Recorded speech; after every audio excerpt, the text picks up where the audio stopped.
계속해서 생명나무 시리즈 네 번째 말씀을 드립니다. 에덴 동산 중앙에는 선악과 나무뿐만 아니라 생명나무도 있었습니다. 왜 하나님께서 생명나무를 만들어 놓으셨을까? 이유는 하나겠죠. 하나님께서 생명나무로 하여금 이 생명나무를 따먹음으로 말미암아 영생을 얻고 구원을 이루도록 하기 위함이었을 겁니다. 하나님은 선악과 나무를 따먹지 말라고 하셨지만 생명나무를 따먹지 말라고 한 적이 결코 없습니다. 그러므로 하나님의 보이지 않는 의도는 무엇일까요? 아담과 하와가 선악과 나무를 선택하지 말고 생명나무를 선택함으로써 영원한 구원에 이르고 영원한 영생을 얻는 데 있는 것입니다. 그러니까 이 생명나무는 시험으로 주신 것이 아니라 구원의 기회로 주신 것이고 영생의 기회로 준 것입니다. 자, 그래서 이 힌트를 창세기 3장 22절에서 힌트를 주고 있습니다. 창세기 3장 22절 같이 한번 읽어보겠습니다. 시작. 여호와 하나님이 이르시되 보라, 이 사람이 선악을 아는 일에 우리 중 하나가 되었으니 그가 그의 손을 들어 생명나무 열매도 따먹고 영생할까 하노라 그랬습니다. 여러분, 무슨 말입니까? 아담과 하와가 선악과를 따먹고 하나님 앞에 저주를 받아 죽음과 온갖 저주의 노예가 되었거든요. 그리고 에덴 동산에서 쫓겨났어요. 그 후로 그들은 에덴 동산 변방에서 배회하며 살았습니다. 그런데 그때까지만 해도 저 에덴 동산에 생명나무가 존재했어요.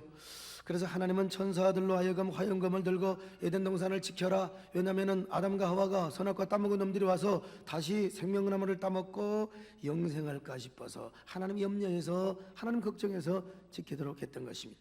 그러니까 여기서 보면 생명나무는 아담과 하와를 영생하도록 하기 위해서 만들어진 것이고 구원의 기회를 위해서 지어준 것이라고 우리는 단정 지을 수가 있는 것입니다. 물론 여기서 우리가 오해할 필요 없는 것은 그러면 생명나무에 무슨 영생의 능력이 있다냐? 선악과 나무에 무슨 벌하는 능력이 있다니, 그 자체의 열매의 능력이 있어가지고 마력적인 능력이 있고 영생하는 능력이 있어 그 열매를 따먹으면 죽고 사느냐? 절대로 아닙니다. 여러분, 하나님과의 언약, 그 언약 자체에 효력이 있고 언약 자체에 능력이 있다 이 말입니다. 언약이 중요한 거예요.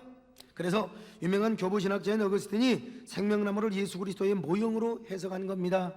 뿐만 아니라 종교개혁자 칼빈은 생명나무를 하나님이 특별하게 주신 성만찬으로 해석을 했어요. 여러분, 그 말이요. 무슨 말이냐? 생명나무를 구원의 기회로 준 것이고 특별 은총과 영생의 기회로 주셨고, 이것은 뭐냐? 시험의 기회가 아니라 언약의 축복으로 준 것이다. 자, 그런데 그들은 생명나무를 선택하지 아니했어요. 생명나무를 좀 선택하지, 선악과 나무를 선택함으로써 영생의 기회를 박탈당해버리고 만 겁니다. 이걸 제가 지지난 시간에 도표로 설명을 한 것 아니겠습니까? 말씀드린 것처럼 게알데스보스의 구원사적인 신학적 설명을 제가 도표로 만들어서 설명을 했습니다.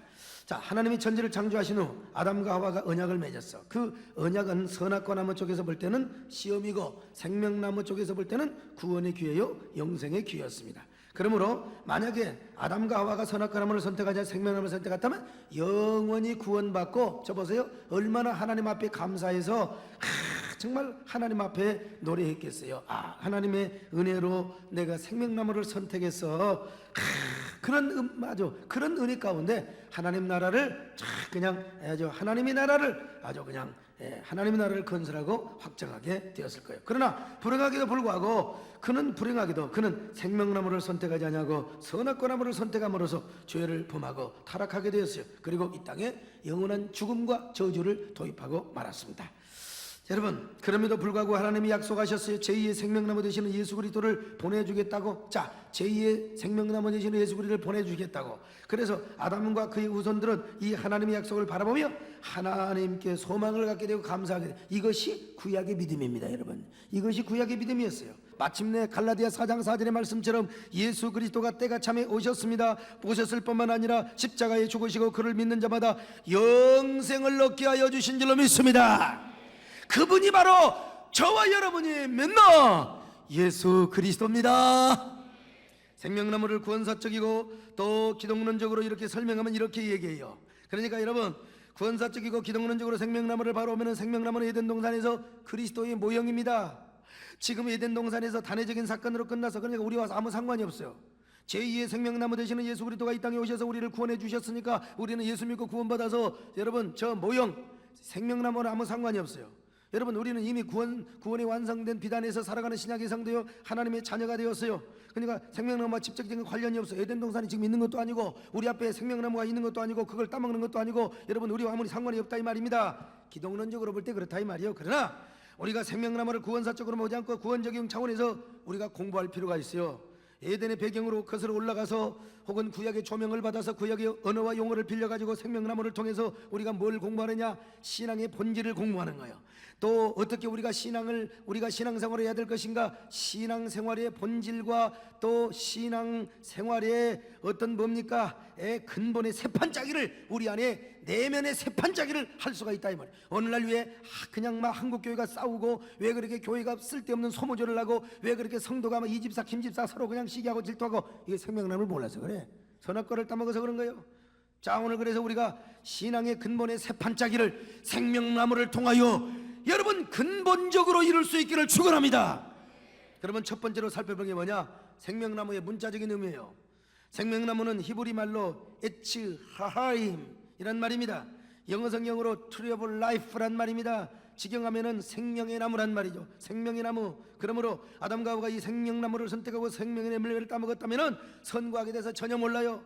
죄나 죽음이나 저주 같은 것도 전혀 몰라요. 무엇만 알아? 생명밖에 모르죠. 생명으로 충만하고, 다시 말하면 하나님밖에 모르고, 하나님을 아는 지식과 하나님의 생명과 하나님의 영광 은혜로 충만하게 된다 이 말이죠. 오늘날로 말하면 뭐 교회 생활하면서 아이고 누구는 어떻고 누구는 어떻고, 교회가 어떻고 저떻고, 목사님이 어떻고 저떻고, 그냥 선악 판단에 관심을 갖는 게 아니라 오직 하나님밖에 모르며, 교회밖에 모르고, 은혜밖에 모르고, 생명밖에 모르며, 순종밖에 모르고, 목사님밖에 모르고, 설교밖에 모른다는 거야.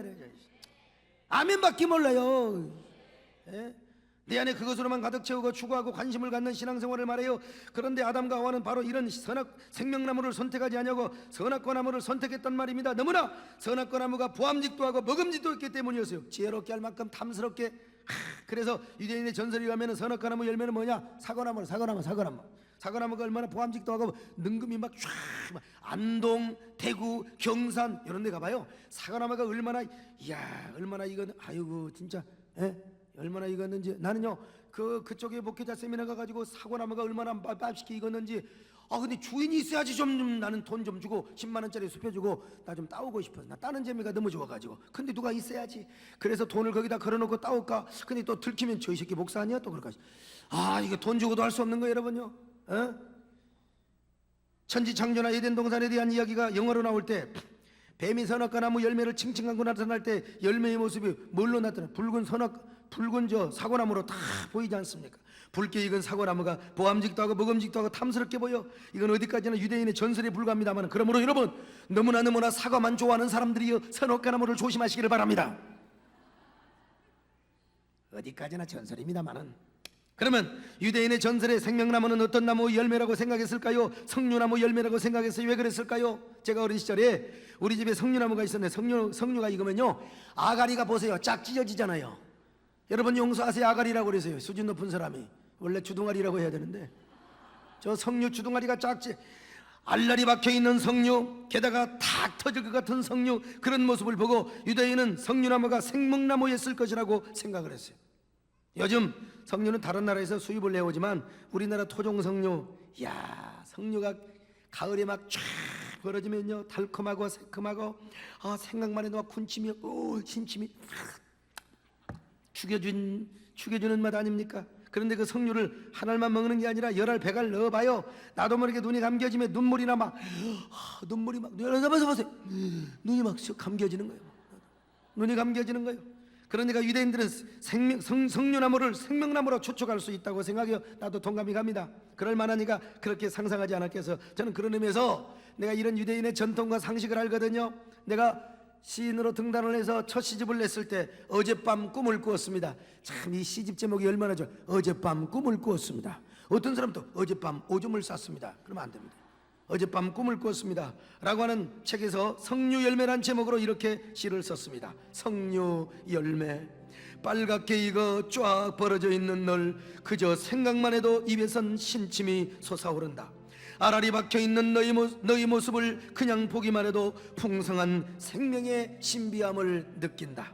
아내의 사랑니보다 더 신비스럽고 첫 아들의 처음 솟아오른 이빨보다 더 기이한 너의 모습, 게다가 그 신비한 생명들이 알알이 박혀 있지 않는가? 아니, 그 생명의 알알들이 너무 가득해 도저히 주체를 못하여 마침내 쫙 벌어지고 만 너. 그러기에 선민들이 널 에덴의 생명나무였을 것이라고 말함직도 하였으리. 바로 내가 인류에게 영생을 준다는 그 생명나무 열매였다고. 여러분,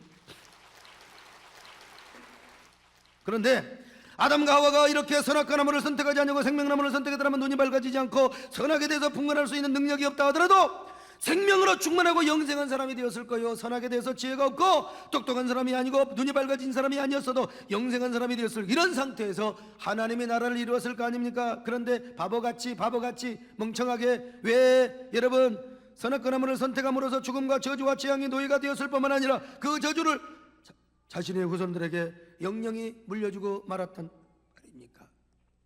얼마나 불쌍해, 얼마나 억울해요. 사랑하는 여러분이요, 이제부터 생명나무를 선택하시기를 바랍니다. 선악과 나무를 버리시기를 바랍니다. 자, 그러면 두 번째로 오늘날 우리에게, 예수 믿는 우리에게 이미 제2의 생명나무 되시는 예수 그리스도를 우리가 믿어버렸어. 하나님 자녀 되었어요. 그러나 그런 우리에게 무엇이 생명나무를 선택하고 따먹는다는 것인가? 이 교훈을 우리가 살펴볼 필요가 있어요. 한마디로 이것은 예수 그리스도의 원리와 생명을 따르는 성도의 삶을 말해요. 다시 말하면 예수 그리스도의 사상과 정신을 선택하는 신앙과 삶을 말한다는 겁니다. 그러니까 이 사람은 새 사람의 본성으로 신앙생활하며 새 사람의 법칙과 새 사람의 원리로 살아간단 말입니다. 다시 말하면 삶의 주체와 그럼 신앙생활의 주체가 옛사람이 아닙니다. 옛사람이 아니요 선악과를 딴 사람처럼 내 안에 새로운 주인으로 오신 예수 그리스도가 삶의 주체요 신앙생활의 주체가 된단 말이에요. 그러니 이 사람은 내 생각과 내 똑똑함으로 살아가지 않습니다. 내 의지나 내 경험과 내 지식이나 내 판단으로 살아가려고 하지 않습니다. 언제나 네 안에 계신 성령의 감동과 주장을 따라 살아갑니다. 언제나 성령님의 가르침을 따라, 언제나 주님의 인도를 따라 살아간다 이 말이요, 정욕을 따라 살아가지 않습니다. 그러므로 이 사람이 선택하고 추구하는 방향이 무엇인 줄 아십니까? 선과 악을 판단하는 게 아니요, 선과 악을 판단하며 불평하며 원망하며 비판적이고 회의하는 삶을 사는 게 아니요, 그가 추구하는 것이 하나 있어요. 그가 추구하는 방향이 하나 있어요. 그게 뭔 줄 아십니까? 생명입니다. 생명입니다. 그는 언제나 생명을 선택합니다. 생명의 길을 추구하며 은혜의 길을 추구합니다. 오직 하나님의 생명, 오직 하나님의 은혜, 이것만이 자신의 유일한 선택이요 추구해야 할 운명이라고 생각합니다. 이것이 내 스타일에 맞느냐, 내 기분이 맞느냐 안 맞느냐, 내 선입견에 맞느냐, 이게 중요한 게 아니요, 그런 게 유치한 기준에 여러분 두지 않습니다. 다만 이것이 생명이냐 아니냐, 과연 이것이 하나님의 은혜냐 아니냐에 관심을 두고 그것을 선택한단 말이야. 비록 내게 어떠한 손해와 불이익이 닥친다 할지라도 과연 이것이 나에게 생명이고 그것이 주님의 은혜가 되고 그것이 주님의 기쁘신 뜻이 된다면 과감하게 목숨을 걸고 여러분 그것을 선택한단 말입니다. 왜냐하면 우리의 신앙생활에 있어서 생명보다 귀한 것이 없기 때문에 그렇습니다. 하나님의 기쁘신 뜻보다, 하나님의 은혜로운 것보다, 하나님의 은혜보다 중요한 것이 없다고 생각하기 때문에, 그러니까 생명의 기준을 두고 생명이냐 아니냐의 기준을 두고 오직 생명의 우선순위를 두며 이것을 선택한단 말이요. 그러니까 우리는 생명의 기준을 두고 생명나무를 선택해야 된다는 이유가 여기 있는 거요. 여러분이요 생명나무를 선택하시기를 축원합니다. 오늘날 경건하게 사는 사람들 가운데도 두 가지 부류가 있어요. 소극적인 차원에서 어떤 사람은 내가 어떻게 하면 선악과 나무 안 따먹을 것인가 안 따먹을 것인가, 이것만 생각하는 사람이 있어요. 선악과 나무가 하나의 제한적 요소가 있다고 했잖아요. 한마디로 선악과 나무는 율법이 의미가 많아요. 율법이 우리의 삶을 제한하는 요소가 있지 않습니까? 자, 그러면 선악과 나무를 안 따먹으려고 한다. 그러면 율법을 지키려고 하는 그 안에서 자기 의를 고수하려고 하는 신앙생활이죠. 율법적으로 뭔 말이에요? 예를 든다면 내가 주의를 범하지 말아야지, 내가 11조 안 떼먹어야지, 내가 주의 종을 비방하지 말고 의도 비방하지 말고 부부생활하면서 바람 피지 말고 거짓말하지 말아야지, 내가 절대로 남을 미워하지 말아야지, 이렇게 생각하는 거예요. 남이 불평할 때 나도 불평하지 말고 어떤 경우도 비난하지 말고 내가 불평하지 말아야지, 이렇게 생각하는 거예요. 그러나 생명나무를 선택하는 사람은 2단계를 넘어가 버리는 거예요. 이건 기본이죠. 이건 기본이요. 11조 안 떼먹고 내가 주일 성수 안 떼먹고, 여러분 그건 기본이요. 그러나 2단계를 넘어서 이제는 목숨을 걸고 하나님을 섬기며 하나님을 사랑합니다. 목숨을 걸고요. 소극적으로 신앙생활하는 사람, 선악과를 따먹는 건 아니지만 안 따먹으려고 다 그냥 막 노력하며 신앙생활하는 사람은요, 아무리 제한적인 명령에 결격 사유가 없는 사람처럼 보이지만 도덕적으로 여러분 저 사람이 아주 흠이 없는 사람이야 신앙생활에 그런 것 같지만, 그러나 지나간 과거에 결정된 모든 사실 때문에 여러분 원망하고 현재의 고통스러운 현실 때문에 원망하고 탄식을 한다니까. 여러분 이런 탄식 안 해요? 나는 왜 이렇게 키가 작고 외모가 잘생기지 못했는가? 이미 그렇게 돼버리면 어쩌고요? 그럼 성형수술 하세요 여러분요. 키가 적어요? 높은 것도 신고 다니세요 여러분. 저도 지금 6cm 높은 거 신었어요 여러분. 그랬더니 어제 여러분 우리 교회는 뭐 국가대표 배구 감독도 집사님이고 농구 감독도 집사님이고, 어제 신방 갔더니 거기는 또 1m 90이야 그 우리 강을준 집사님 저한테 뭐라고 한 줄 아세요? 야 목사님, 목사님 절대로 적은 키가 아닙니다. 1m 90짜리 키가 저한테 적은 키가 아니라는 겁니다 여러분. 믿어주세요. 절대로 적은 키가 아니라는 거요. 절대로 제가 목사님 듣기 좋으라는 말이 아닙니다. 그러면서 악수를 하면서 키를 이렇게 낮추더라고요. 여러분 원망하지 마세요. 나는 왜 이런 가문에서 태어났고 이런 학교를 나왔으며 왜 이런 부모를 만났을까? 나는 왜 이런 배우자를 만나서 고생을 하고 있단 말이냐? 그리고 나는 이런 환경에서 왜 자라나야 하느냐? 아무리 율법 지키고 내면은 항상 이렇게 여러분 아무리 율법을 지키고 아무리 내가 뭐 도덕적으로 흠이 없는 것 같아도 내면은 항상 이렇게 번데기 같은 주름진 삶을 사는 경우가 많아요. 그래서 나 자신을 향한 탄식과 회의와 원망 속에 사는 경우가 많아요. 내가 옛날 그 사건을 내가 왜 이렇게 말이야 이런 패배와 쓰라린 쓴자를 마셔가지고 말이야. 외면적 선악과는 안 따먹은 것 같지만 내면적 선악과를 따먹고 있다 이 말이에요. 그러나 생명나무를 선택하는 사람은 그런 것에 매여 살잖아요. 지나간 과거와 박살나버린 상황과 고통스러운 현실, 그런 것이 중요한 것이 아니 오히려 이것은 내가 하나님을 더 가까이 할 수 있는 기회가 된다 이 말이야 여러분.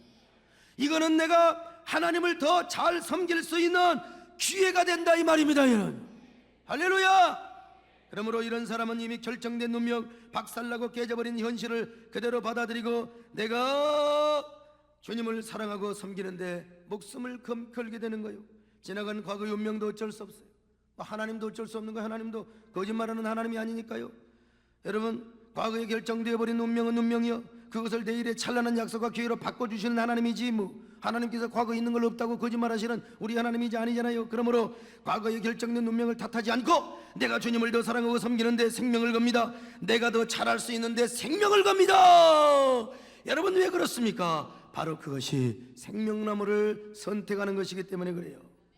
내가 어떻게 하면 하나님을 더 찬양하며 어떻게 하면 주님을 기쁘시게 할 것인가. 저는 집에서 쫓겨난 일에 신학교를 다니는 동안 그리고 개척교를 탁 하면서 오늘 여기까지 오는 동안 생명나무 신앙이 저의 신앙 인프라가 되었고 제 삶의 인프라 스트럭처가 되었어요.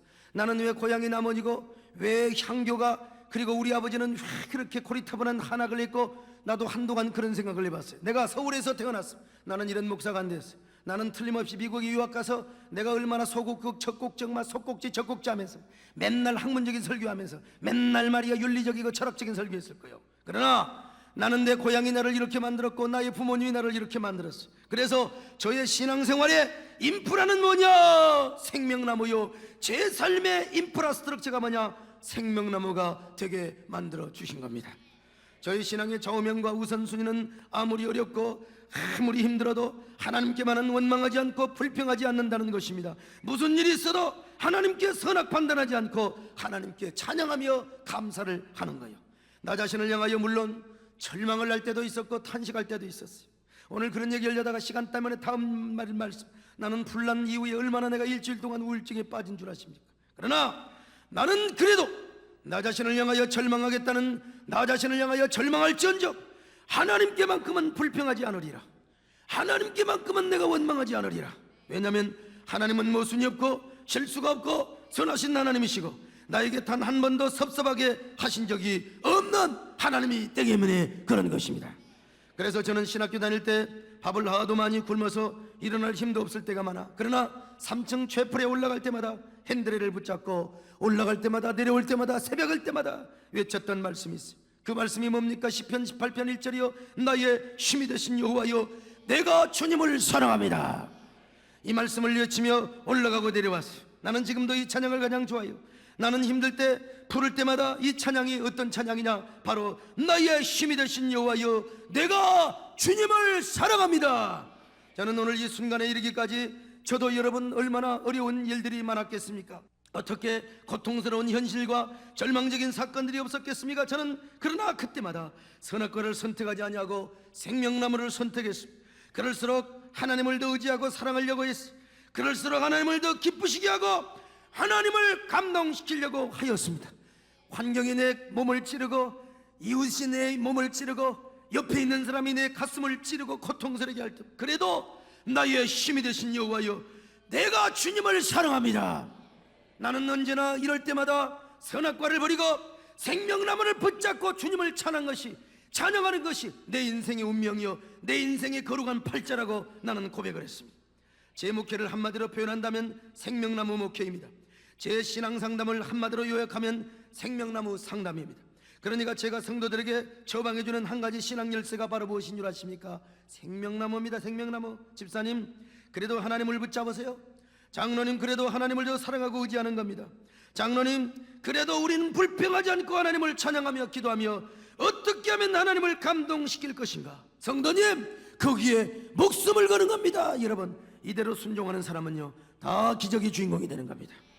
제 신앙상담, 제 목회 올리는 도무지 이해할 수 없고 납득할 수 없는 모순처럼 보이는 환경 속에서도 그래도 생명나무를 붙잡도록 하는 것입니다. 저는 이것밖에 몰라요. 저도 날마다 승승장구합니까? 마음 먹는 대로 안 될 때도 있어요, 여러분요. 그러나 저는 아직 이것밖에 모릅니다. 저는 이것밖에 몰라요. 이것만 알고 이 진리, 이 비밀, 이 생명의 능력, 이것만을 저는 경험합니다. 이것만을 붙잡고 믿음으로 나아갑니다. 그럴 때 하나님께서 드디어 감동하시는 것을 깨달았습니다. 그처럼 기뻐하시는 걸 깨달았어. 나의 힘이 되신 여호와여, 나는 어떤 성도들한테도 이해할 수 없는 하나님이라고 할 때도 이 자리에서 나의 힘이 되신 여호와여, 내가 주님을 사랑하는 이 찬양을 50번만 불러라. 50번이 부족하면 100번을 부르라. 100번이 부족하면 200번을 불러봐라. 기적이 나타날 것이다.